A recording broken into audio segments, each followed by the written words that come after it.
આજે સભામાં બધા યુવકો આવી ગયા છે અને ઉત્સાહ પણ બધો ઘણો દેખાય છે, આમ આનંદ આનંદ.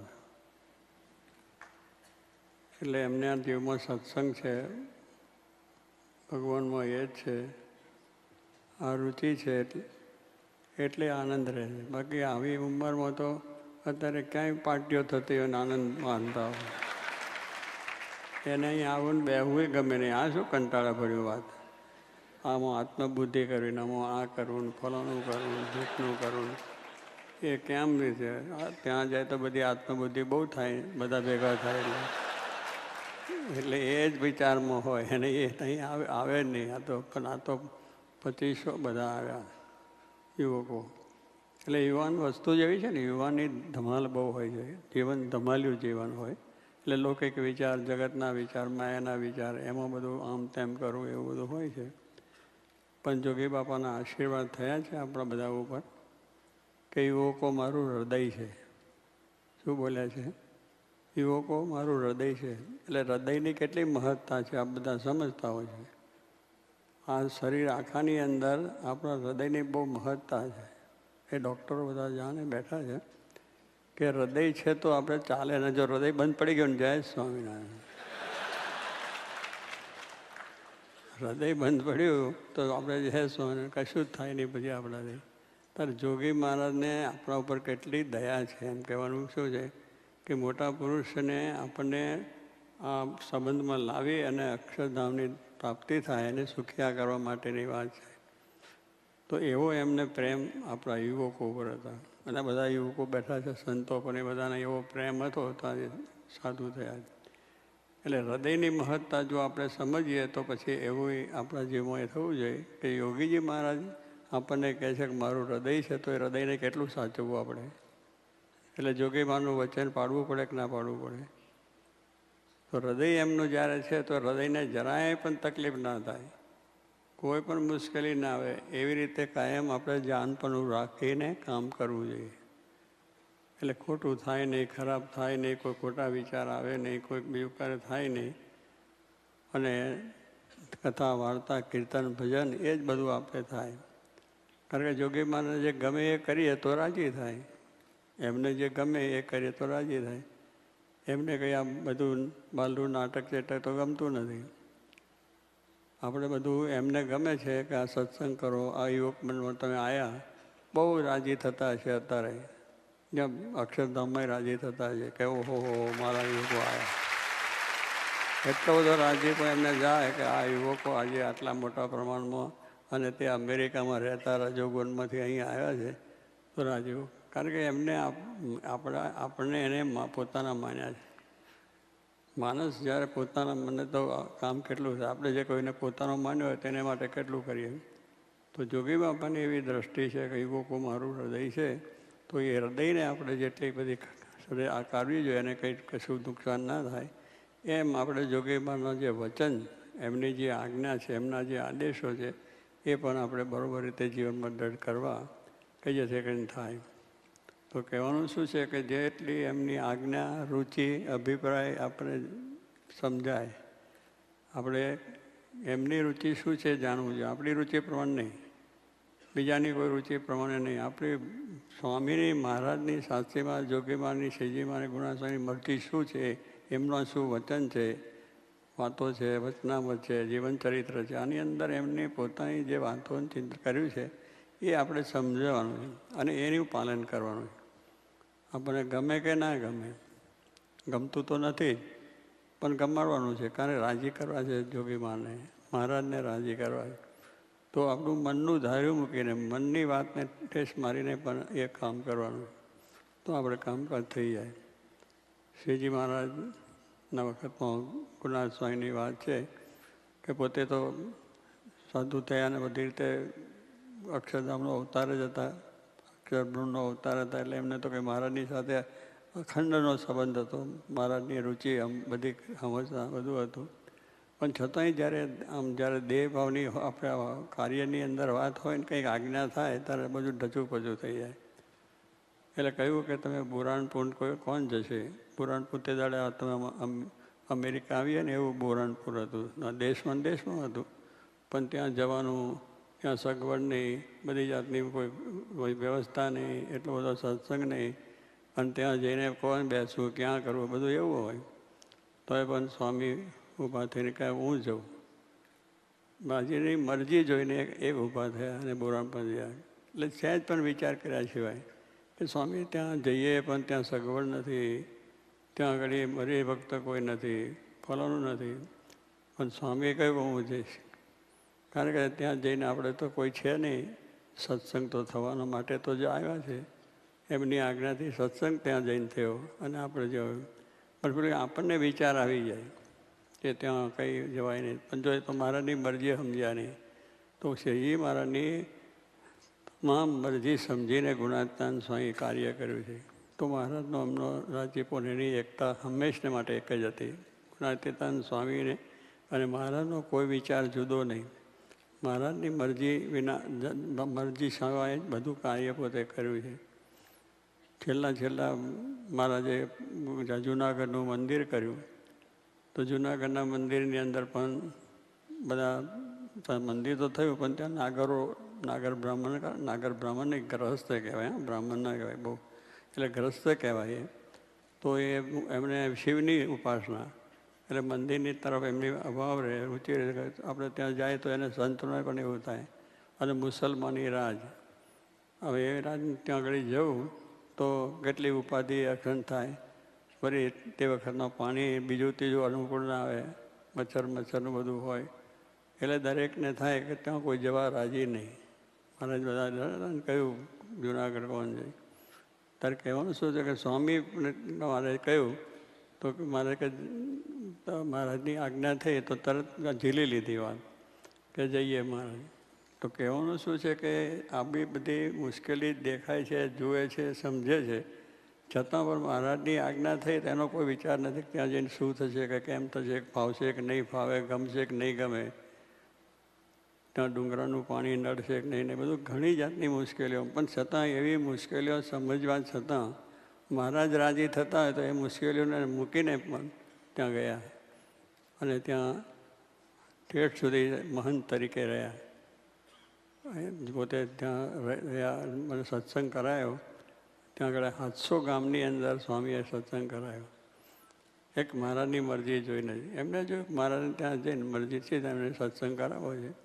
તો આવી રીતે જો એ શાંત ગુણાતીતાન સ્વામી તો બીજું કંઈ નહીં, પણ એમને પણ આપણને શીખવાડે છે કે મહારાજની મરજી કે મોટા પુરુષની મરજી હોય તો કોઈ સંકલ્પ વિચાર કરવાનો નહીં. આપણે આ મારાથી થશે કે નહીં થાય એ નહીં, થશે કે નહીં થાય કાંઈ નહીં. ભગતજી મહારાજની પણ વાત કરીએ કે ભગતજી મહારાજને ગુણાતીતાન સ્વામી છે બહુ જ હેત અને એમને બહુ જ રાજીપો મેળવ્યો છે. અને ઘણી જાતના દુઃખ પણ, સંકટો પણ એમાં આજ્ઞા પાડવામાં પડ્યા છે એનું કામ કરવામાં. આ તો એક સામાન્ય વાતની વાત કરીએ કે ગુણાતીતાન સ્વામી આવી સભા બેઠી હતી અને સભામાં વાત કરી કે આ ગિરનાર ડુંગરો છે ને, ડુંગરો પર્વત, ત્યાં જૂનાગઢની અંદર ડુંગરો મોટો પર્વત છે, એને લઈ આવો. ભગતજી ઊભા, એને મહારાજ એને સ્વામી આજ્ઞા કરે છે કે ભગતજી આ ડુંગરો લઈ આવો.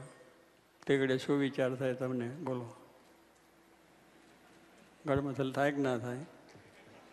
ક્યાં સ્વામીને કંઈ અક્કલ છે કે નહીં? આ ડુંગરો તો આવતો હોય છે કોઈ દાડો દુનિયામાં, આ બધી ગળમથલ થાય આપણને, થાય કે ના થાય? બોલો ને. હા બસ, હવે એ ગળમથલ કાઢવા માટે આ એક પ્રસંગ છે તમારે. જો ગમે ત્યાં જાઓ, ગમે તે આજ્ઞા થઈ હોય તો જાય. ત્યાં જઈને મૃત્યુ થવાનું હોય તોય જવાનું, કારણ મારે અક્ષરધામમાં જવાના, એમની આજ્ઞા પાડી છે. એની એક આજ્ઞા પડશે તો ભગવાનના ધામમાં જવા છે. ઘરના બૈરાની આજ્ઞા પાડવી પડે, છોકરાની આજ્ઞા પાડવી પડે, બધા કેટલાની આજ્ઞા પડે, નોકર શેઠિયાની આજ્ઞા પાડવી પડે, સરકારની આજ્ઞા પાડવી, બધાની આજ્ઞા પડે. અને જી હચુર પાછું કહેવાનું જી. અને એ કરીને કરીએ છીએ. મળવાનું તો કંઈ નહીં, આ લોકોનું દુઃખ ને સુખ બધું મળે, આ તો અક્ષરધામ મળે. તો ભગતજી ઊભા થયા અને ચાલવા માંડ્યા. તો સભામાં તો આપણા જેવા બુદ્ધિશાળી બેઠા હોય ને બધા, આ બધા બુદ્ધિશાળી બેઠા એ, એટલે એમને મનમાં વિચાર ગરમ થઈ. કે આ ભગતજી મૂરખ લાગે છે અને સ્વામીને કંઈ ખબર નથી કે આ ડુંગરો કોઈ દાડો આવતો હોય છે, આવી આજ્ઞા કરી છે તો કે એમને ખબર પડે છે કે નથી પડતી, એવો સંશય બેઠેલા થયો બધાને કે આ ડુંગરો આવે નહીં. અને ભગતજી પણ સમજતા નથી ને એમને ઊભા થઈને હાલવા માંડ્યા. પછી કહ્યું, ભગતજી તમે સમજો, સ્વામી તો વાત કરે પણ તમારે બુદ્ધિ છે કે નહીં, તમે જરા વિચાર કરો, ડુંગરો આવે નહીં. સ્વામીને કહો, સ્વામી એ ડુંગરો ના આવે એવું કહો. સ્વામી કહે છે એમાં મારે તો સ્વામીની આજ્ઞા છે એટલે મારે જવું જ, ડુંગરાને જઈશ, પગે લાગીશ કે તને સ્વામી બોલાવે છે. શું કોને કહે છે? ડુંગરાને. કેમ બિચારા પણ એવો થાય કે ડુંગરાને જઈને પગે લાગે કે એને બોલાવીએ, અડધેથી જ પાછો આવે, કાં તો બધું ખોટું હાલન પાછળ જઈને સ્વામીને ગપ્પું મારી દઈશું કે આવ્યો ના એમ. પણ તે ડુંગરા છે આપણે તો અડધેથી પાછું મોડી વારી, એવું બધું છે. એટલે આ બધું જ્યારે આપણે સંબંધ જ્યારે કરીએ, સત્સંગ કરવો છે, સંસ્થાની અંદર જોડાવવું છે, તો આ બધી વાત આપણે મોટાઓની વિચારી હોય તો કોઈ દાડો આપણને સંકલન આ સત્સંગમાંથી પાછા ન વળાય. આ પાછા વળવાનું કારણ આવું બધું છે કે એની અંદર એમના વિચારો, એમના વચનમાં આપણે સંશયો થયા કરે. અને સંશય જ્યાં લગીને થાય છે ત્યાં લગી પ્રવૃત્ત થાય નહીં.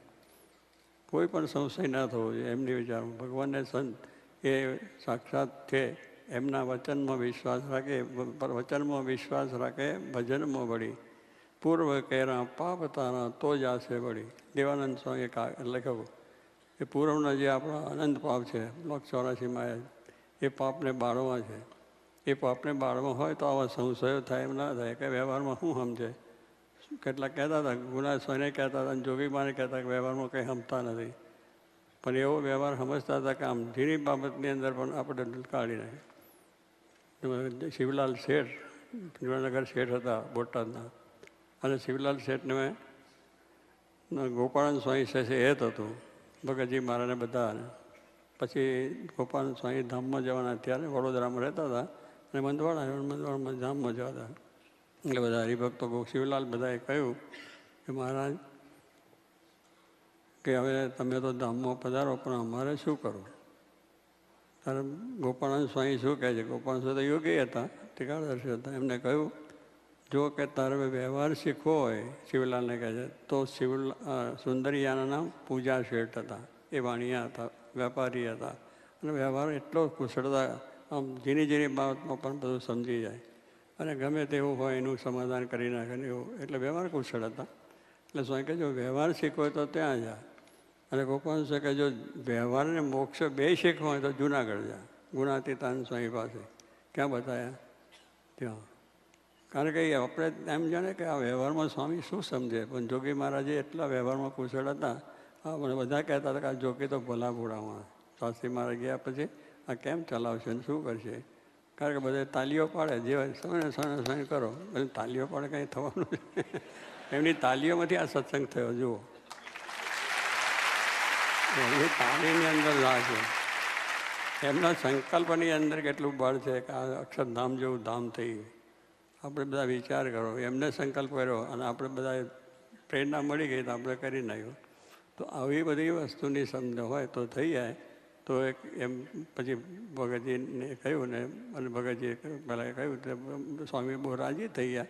કારણ કે વચન પાડ્યું ને, વચન અધ્ધર જીવાનું કહ્યું કે અધ્ધર વચન જો ઝીલીએ તો એમના જ આપણા ગુણ બધા આવે. જેમ નિષ્કળાંત સ્વામી લખ્યું, જેમ મોર પત્ની બિંદુ આવતા લીએ રસ ભલે લડા, તેના મયુર થાય તદવત થાય પડતા બિંદુનો ઢેલડા.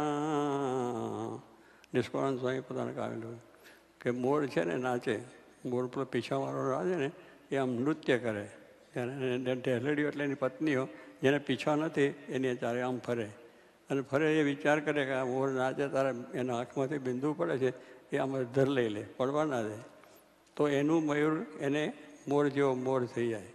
અને નીચે પડ્યા પછી જો લે તો ઢેલડું થાય, એટલે પીછો ના આવે. મોર આમ સુંદર લાગે તો ના થાય. એ નિષ્કાંશે દર્શન આપીને આપણને વાત કરે કે એ મોર પત્ની છે, પેલો નાચે ત્યાં નાચતા નાચતા કરતે પેલો પડે એટલે તરત અધ્ધર લઈ લે અને એ થઈ જાય. તો કહેવાનું શું છે કે એવો મોર થઈ જાય. એક અધ્ધર ઝીલે તો એમ ભગતજી મહારાજે અધ્ધર વચન ઝીલ્યા છે. જે આજ્ઞા કરી નો એમાં સંશય કોઈ જાતનો નહીં. કોઈ પ્રકારનો સંકલ્પ નહીં. તો આજે ભગતજીને રાજીપો થઈ ગયો ને આટલો બધો સત્સંગ કરાયો છે. હવે એમને તો કેટલી વાતો એમની તો છે ભગતજીની, કે મારે જે આજ્ઞા થઈ એ એક વખત વાળંદ રહેશે છે ને વતું કરે એ તે પૈસો 2 પૈસાની વાત, 1 પૈસામાં બતું કરે. પેલા ગાજા રિસાયા કે અમારા 2 પૈસા કરી આપો તો કરું, 2 પૈસાની વાત. અત્યારે તો તમે અમથા 2 પોઈન્ટ ચાલી નાખી દો. 2 પોઈન્ટ તો તમારે અમથા વપરાઈ જાય, કંઈ વાર લાગે. પણ તે દાડે એની કિંમત હતી. ભગત સ્વામી કે આપણે 2 પૈસા ન હોય, 1 પૈસોથી મૂંડો. એટલે તારે આવ્યા નહીં ને પછી મારો પુણેમાં તેરે સાથે વતું કરવાનું થયું. સ્વામી કહે ભગતજી તને વતું કરતા આવડે કે આવડે છે? તમારી દયાથી બધું કશું તારું કોઈ વતું કરેલું નહીં, પણ તરત આ પાડી દીધી. તો કે ક્યાંક સ્વામી ના મને નથી આવડતું, એવું બોલે કે ના બોલે? આપણે તરત કહી દે નો નો નો મને ન ભાવ નો. નો શું તારે તારા બોલા નહીં, આ બધું ઘરનું કામકાજ બધું કરીએ છીએ, એમાં બધું ફાવી જાય છે, તો આમાં કેમ ના ફાવે? પણ આવું ગાંજા જેવું કામ કરવાનું કંઈ ફાવે ખરું? અજામતનું આપણને. પણ ભગતજીએ કર્યું. બધા સાધુનું મુંડન મહિના સુધી કર્યું. પછી ગાંજાને થયું વાત ચાલ્યું કે એમનું આપણે પગે લાગો, સ્વાગત જેમ કે એમ કરો. તો કહેવું આવી હલકી સેવા આપણે કરી, વાસણ પણ ઉડકા બધું કર્યું.但આપણે એ વિચાર છે કે જ્યારે આપણે થવું છે, બ્રહ્મરૂપ થવું છે, કરવું છે, તો આવી બધી વાતોની અંદર કરવાનું. જ્ઞાનથી જ્ઞાન પણ જરૂર છે, કરવાનું છે. એટલે જેમ કહ્યું કે આપણે સત્પુરુષ વિશે આત્મબુદ્ધિ, એની વિશે આત્મબુદ્ધિ જો આપણને હશે તો આત્મબુદ્ધિનો અર્થ જ એ છે કે સંશય કોઈ જાતનો એમના વચનમાં નહીં, એમના કાર્યમાં નહીં, એમની ક્રિયામાં નહીં, કંઈ નહીં. જે કહે તે એમને આપણે જાણીએ છીએ કે આ બોલ્યા છે ખોટું છે એમ કે તોય થઈ જાય, પણ જરા એનો વિચાર. અને કદી ધકી નાખે, કોઈ વખત ધકે ખરા. જોગી માનો ત્યાં તો બહુ ધકવાનું વિચાર નથી, પણ સાસરીમાં બહુ ધકી નાખતા. કોઈક વખત કોઈક જરા એવું હોય. એટલે પ્રેમનું ધકવાનું એટલે કે એના ઉપર ક્રોધ કરીને એને એ કરવું નહીં, પણ એમાં એને પોતાને સારું થાય એટલા માટે. નીલકંઠ સ્વામી હતા, જોગી મહારાજ જેવા એક સાધુ નીલકંઠ સ્વામી બહુ હતા. એને વ્યવહારમાં જરા ફાવે ને અહીંયાના દીકરા સાધુ થયા છે. તો કહેવાનું શું છે કે એ બજારા સ્વામીની આજ્ઞાથી કંઈ વ્યવહારમાં ખેતીવાડીમાં કરતા હતા. અને પછી દેવું થઈ ગયું. પછી ત્યાંથી પુરુષોત્તમપુરા મોટા સ્વામીનો લાટ હતો, ત્યાં સાસરી મહારાજ હતા ને લોકો બેઠેલા. એટલે આવ્યા. ભગત પણ એવા ઉપવાસ એટલા કરે, માળા એટલી કરે, કથા વાર્તા એટલી કરે, કીર્તનમાં બહુ મોડે હતો. અને દરરોજ ભક્તિ કર્યા જ કરે. વ્યવહાર બધું કરે પણ એમાં બહુ ગમ ના પડે. સ્વાભાવિક છે કે જે ભગત હોય એને પાછું એવું બધું હોય. પણ એને નિષ્ઠા સમજણમાં બહુ જડતા હતી. ત્યાં અહીંયા સાસરીમાં વાત કરી આવું છે ને તેમ થયું કે તને અક્કલ નથી, તને વ્યવહાર ના આવડતો હોય, શું કરવા તું કરે છે, આવું બધું ક્યાંથી કરે છે, કર આમ ને તેમ. જરા સ્વામી હુંકારા ટૂંકારા કર્યા તો પહેલાં આમ હાથ જોડીને ઊભા રહ્યા. આમ હાથ જ જોડીને સ્વામી 5-10 મિનિટ સુધી બોલ કર્યું. અને જરા ઉગ્ર થઈને કહ્યું તાર તેગડે થાય કે નહીં, આ તે મોટા પુરુષ છે, ક્રોધ કરે છે. મોટા પુરુષ કહેવાતા છે, ક્રોધ થતો હશે, એમ થાય કે ના થાય? તરત વિચાર આવે. પણ એ તો સ્વામી બોલે છે ને એના હમું જોઈને પગે જ લાગે, બીજું કંઈ જ નહીં. કે ક્રોધ થયો છે, ઉગ્ર થયા છે, આ થયા છે, કંઈ નહીં. એની વાણી બધી દિવ્ય જ. એ વાણી પણ દિવ્ય જ લાગી એને કે ભાઈ એ તો જે કહે છે સારું આપણા સારા માટે કહે. અને એ પછી બેસ્યા. પછી થોડીક વાર પછી 5-10 મિનિટ ગયા પછી સાસરી ઊભા થઈને કે મારે કીર્તન બોલવું છે. નીલકંઠ સ્વામી કે બોલ કીર્તન બોલવું. ત્યારે એમાં પોતે બોલવાનું સુનો ચતુર સુજાન, સુનો ચતુર સુજાન, આવું ન ઘટે રે આપને, એમ કીર્તન બોલ્યા કે મહારાજ અમે તો જીવ છે એટલે અમારી ભૂલો થાય છે અને અમે અમારું થાય છે, પણ હવે આપ તો દયાળુ છે તે આવી દયા રાખો, આવું ઘટે નહીં. એ તેમ કરીને પ્રાર્થના કરી. કે બીજો તો કે પડી રહ્યું મોક્ષ થશે બીજે જન્મે. આ હાલ્યા હાલવા જ માંડવાનું થાય. આ તો એવું છે, સત્સંગમાં અભાવ આવી જાય, અરુચિ થઈ જાય, આવું બધું થાય. ગમે એટલું કહેતો હોય પણ આપણે અત્યારે જ્ઞાન કરીએ, કથા કરીએ, બધું કરીએ, પણ સમય આવે મિયાં ફસકું થઈ જવાય. એટલે સત્સંગની નિષ્ઠા દ્રઢતા એટલે એક સ્થિર સાથે ગમે તે વાત હોય ને ગમે તે નુકસાન વેઠવું પડે તોય વેઠી નાખે ને બધું જ કરી નાખે. પણ ભગવાનને સંતના વચનમાં વિશ્વાસ આત્મબુદ્ધિ હોય તો વાંધો ના આવે. તો એવી રીતે આ બધા સંતો ભક્તોએ કામ કર્યું છે. જોગી મહારાજે પણ સાસરીમાં એમણે વાત કરીને કે જોગી બોલે એટલામાં તો કેટલા તાનમાં આવી જાય. અને કેટલી રીતે પોતે શાસ્ત્રીમાને રાજી કર્યા છે. એમને જે મરજી જે રુચિ હોય એ જ, જરાય પોતાનો વિચાર નહીં, શાસ્ત્રીમાનો વિચારે જ, અને એ જ પ્રમાણે બધા હરિભક્તોને કથા વાર્તા બીજું ત્રીજું કર્યું છે. તો આવી રીતે જ્યારે આપણે સત્સંગ છે, એનું નામ શું? સત્સંગ એટલે સત્પુરુષને વિશે આત્મબુદ્ધિ. અને એને વાત ભાઈ આપણે સ્વામીએ કરીને શું આનંદ સ્વામીએ પ્રથમનું 54 વડતાલ 11ની વાત કરી એમને. વડતાલ 11 વાંચ્યો કે સત્પુરુષને વિશે આત્મબુદ્ધિ એ આત્માના દર્શન. આત્માનું દર્શનનું સાધન શું? તમે આત્મા કરો લો, આત્મા કરે કરો. આત્મા નથી થવાતું, કંઈક ગોટાળા થાય એમ. આત્મા કરતાં કંઈક બીજું સાંભળી જાય, ફરી ત્રીજી પાર્ટી સાંભળી જાય, કંઈ જલસો સાંભળી જાય, કંઈક ફરી એકલમ ટીટલમ બીજી બધું ચાલે છે એ સાંભળે, કે કંઈ જઈને શું કહેવાય ભયબંધી કરશું, આમ કરશું, એ બધી કેટલી વાત આવી જાય આપણે. પણ એ બધું જ આમાં જાય ચાલે નહીં. સત્સંગ આત્મબુદ્ધિ સત્પુરુષમાં હોય તો એમની મરજી છે, એમનો જે વિચાર છે એ પ્રમાણે જ આપણે સત્સંગ થાય, નિયમ ધર્મ પડે, આજ્ઞા ઉપાસના થાય, કથા વાર્તા થાય, ભજન થાય. પેલો વિચાર જ ના આવે કે એ રસ્તો જ બંધ. જો કે મારે કે રસ્તા બંધ, ડાયવર્જન આવે છે ને, ડાયવર્જન, ત્યારે ડાયવર્જન આપે કે ભાઈ આ રસ્તા બંધ છે, આમ ના જાઓ, અને એમ જાય તો પડે ખાડામાં, પણ ડાયવર્જન આપે. એમ જોગી મહારાજ કહે છે આપણને આ ડાયવર્જન છે કે આ ખોટે રસ્તે ન જવાય, ચોરી ના થાય, જૂઠું ના થાય, વ્યભિચાર ના થાય, અને આપણે આજ્ઞાને ઉપાસના ઢળ પાડી. અને સત્સંગમાં બધાનો મહિમા સમજ્યો. દરેક મનુષ્યો જે અહીં આવ્યા બધાનો મહિમા હોય. અહીં આવ્યા છે એ મોટો ભાગ છે, આપણે એમ સમજ્યું એનો. પણ એનો અવગુણ અભાવ આવા છે ને તેવા છે ને બધું કરવા છે તમારું જ હશે, એમને કંઈ થવાનું નથી. આપણે આવ્યા છે શું કરવા? આપણું ધોવા આવ્યા છે, આપણે આપણા અવગુણ ટાળવા આવ્યા. ભગતજીના આ વિચાર હતા તો ભગવાન જેવા થઈને પૂજ્યા. જોગી બાપાના એવા વિચાર હતા, એ તો ભગવાન જેવા પુરુષ હતા, એમને કંઈ ખામી નથી. પણ એ આપણા જાણવા માટે કે એમાંથી આપણે એવા જો ગુણકરણ કરીશું તો આપણો બેડો પાર થઈ જાય. તો એ પ્રમાણે બધું કરવાની વાત છે. તો એ ગુણ આપણે કરવા છે. તો સત્પુરુષને વિશે આત્મબુદ્ધિ એટલે શું? કે એ પ્રમાણે એમની રુચિ પ્રમાણે, એમની રુચિ શું હોય? કથા વાર્તા ભજન કીર્તન બધું કરો, નિયમ ધર્મ છે, એકાંતિક ધર્મ સિદ્ધ કરો, ધર્મ જ્ઞાન વૈરાગ ભક્તિ આપણા જીવનમાં દૃઢ કરવું છે. આપણે અહીં આવ્યા છે શું કરવા? આ ધર્મ જ્ઞાન વૈરાગ ભક્તિ દૃઢતા. અને એ બધા સત્પુરુષના જે વચન છે આપણે પણ, એટલે સત્પુરુષને વિશે આત્મબુદ્ધિ કહેવાય કે એમની મરજી પ્રમાણે એ કે પ્રમાણે થાય એ મરજી. તો એ આત્મબુદ્ધિ કહેવાય. તો એવી આત્મબુદ્ધિ કરીએ તો આત્માના દર્શન થયા કહેવાય. આપણો આત્મા કોણ છે? સત્પુરુષ. આપણો આત્મા સત્પુરુષ છે. શાસ્ત્રી મહારાજ, યોગી મહારાજ આપણો આત્મા છે. તો એ આત્માના દર્શન થયા કહેવાય. પણ હું આંખો મીચીને બે રહે, મેં તો અંધારું દેખાય. શું દેખાય? મને પથરા દેખાય. ત્યારે આત્મદર્શન કરતાં તો બધા કેટલાય તપ કરીને હુકાઈ ગયા, લાકડા જેવા થયા, મસાનમાં જતા રહ્યા. આ તો એક આપણો સિદ્ધાંત સમજવાનો છે કે આ બધું ને પછી આ બધું જૂઠું છે ને બનાવટ છે ને એવું કરે. પણ તમે સત્પુરુષને વિશે જો બરાબર તમારી પ્રીતિ હશે તો બધું તમને સવરું પડશે, પેલું અવરું પડે. તો કહેવાનું છે કે એટલે આત્માનું દર્શન કરવા હોય તો તપ કરો, વ્રત કરો, દાન કરો, પુણ્ય કરો, ઘણા બધા યજ્ઞો કરો, પણ એમાં નહીં દેખાય. એક જ છે કે એવા સત્પુરુષ મળે એની વિશે દ્રઢ પ્રીતિ કહેવાની. એટલે એનો આત્મબુદ્ધિ કે આ મારો આત્મા, આ જ મારો આત્મા છે. મારો આત્મા હું આંખો મીચીને દેખાશે નહીં.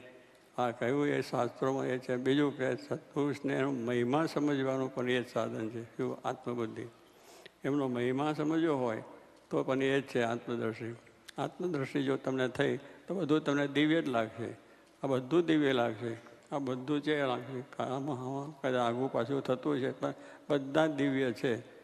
જોકે મારને બધા દિવ્ય દેખાતા, મુક્ત છે બધા. અને આપણે થાય આવો છે, આમ કર્યું તેમ. અરે વદન ભાઈ આપણું ઘરમાં કેટલું પડ્યું છે, અહીંથી કાઢવાનું એ કાઢવાનું. એ માટે તો આપણે આવ્યા છે. પણ જોગી મહારાજ એમ કહેતા કે બધા મુક્તો છે. તો જે કહેવાનું છે એમની દ્રષ્ટિ એ હતી. એટલે જોગી મહારાજ વિશે આત્મબુદ્ધિ એ આપણે કહ્યું ને પ્રીતિ, એ આત્માનું દર્શન છે. મહિમા સમજવો, એમનો મહિમા સમજવો તો એ છે કે બરાબર મહિમા સમજવા શું કે એમનો મહિમા સમજવો છે. મહિમા એટલો કે એમનો આત્મબુદ્ધિ કરો, બસ એક જ છે. એમનો આત્મબુદ્ધિ છે કે કરે એ બરાબર છે, કે એ બરાબર છે. એ જે કંઈ કરે છે એમાં સાચું છે, એમાં જૂઠું નથી, કંઈ નથી. આટલી બધી આત્મબુદ્ધિ આપણે થઈ જાય તો એ ત્રીજી વાત શું કહી કે ભગવાનના સાક્ષાત દર્શનનું પણ સાધન એ બતાવી દીધું. કયું? ભગવાન શ્રીજી મહારાજના દર્શન છે આપણે કરવા છે, પણ એ સત્પુરુષની વિશે આત્મબુદ્ધિ થઈ એ ભગવાનના દર્શન થઈ જાય. આ આપણે વિચાર આ છે બહુ મોટા. આ વિચારને આપણે દઢતા કરવાની છે. એટલા માટે અહીંયા આવ્યા જ ભેગા થયા. પૈસા ખર્ચીને અહીં કેમ મફત નથી આવ્યા આપણે. અને તમે બધા કામવાળા છો, નોકરીવાળા છો, ધંધાવાળા છો, બધું મૂકીને અહીં આવ્યા છે. તો શું કહે મૂકીને આવ્યા? આત્મદર્શી કરવા માટે, સત્પુરુષની વિશે મહિમા સમજવા માટે, ભગવાનના સાક્ષાત દર્શન કરવા માટે. તો આ બધી વાતને જો સમજ્યું તો જ્યાં જાઓ ત્યાં તમને આનંદ. કોઈ પણ ઠેકાને જાઓ, દુનિયાના કોઈ છેડે જાઓ તો આનંદ જ છે. પણ જોયા કરશો, બીજાનું જોશો તો તમે પાર નહીં ઉતરો. તમે તમારું જ જોયા કરો, તમારી ભૂલો કરો, તમારા અવગુણ કરો, તમારી કરો. બીજા બધા સારા છે કરી કરવાનું છે. તો કહેવાનું શું કે આવી રીતે મોટા પુરુષને વિશે આપણે આત્મબુદ્ધિ કરીએ તો આપણું કામ થઈ જાય છે. અને એ પ્રમાણે આપણે કરવા માટે આવ્યા છે તો કરવાનું છે. એટલે શાસ્ત્રી મહારાજ એક વખત હું ત્યાં દરવાજો, અમારે સારંગપુરનો દરવાજો થતો હતો. તો દરવાજો થતો હતો એને 16 ફૂટનો પહોળો રાખવાનો હતો. એટલે હું ને અર્જુન કાકા આપણે હતા, એક કંટ્રાટી હતા ને. એટલે એમને કહ્યું કે આપણે આ નાનું ગામ છે ને, 24 ફૂટનો શું આ કરો, 16 ફૂટનો કરો. એટલે અમે પછી ત્યાં સટલાદરા શાસ્ત્રીમાં ત્યાં હતા, 2 જણા ગયા. ત્યાં ગયા અને પછી સ્વામી ત્યાં ખાટલા પર બેઠા વાત કરી, દંડવત કર્યા, પગે લાગ્યા, જ્યાં સમાચાર પૂછ્યા, દરવાજાનું કેમ ચાલે છે. અમે કહ્યું ચાલે છે, કામ સારું ચાલે છે. પણ અમે પૂછવા આવ્યા છે આપને કે આપણે 16 ફૂટનો કરીએ તો સારું. ગામ નાનું છે, ત્યાં કોઈ બહુ 1000-1500 ગામ, 1200 ગામ, 200 માણસનું કામ છે. તો નાનો કરીએ તો વાંધો નહીં. કોઈ બધું હજુ આવતા નથી કોઈ.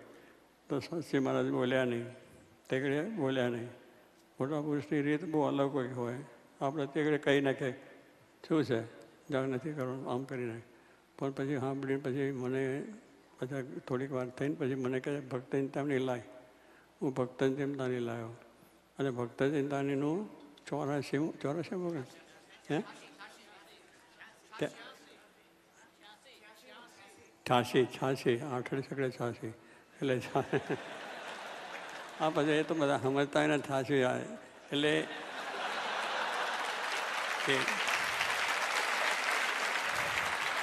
કાંઈ બધું ઉપર ચાલી જાય.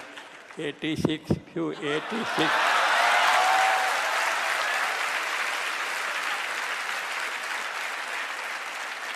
એટલે 86માં એને કહે એટલે વાંચતું ને એની અંદર વાત આવે છે ને ગયો કે આ દેવો છે, ઇન્દ્ર છે, ચંદ્ર છે, આ દેવો બધા જે થયા છે, પવન છે, આ છે, બધા ભગવાનની આજ્ઞા પાડે છે.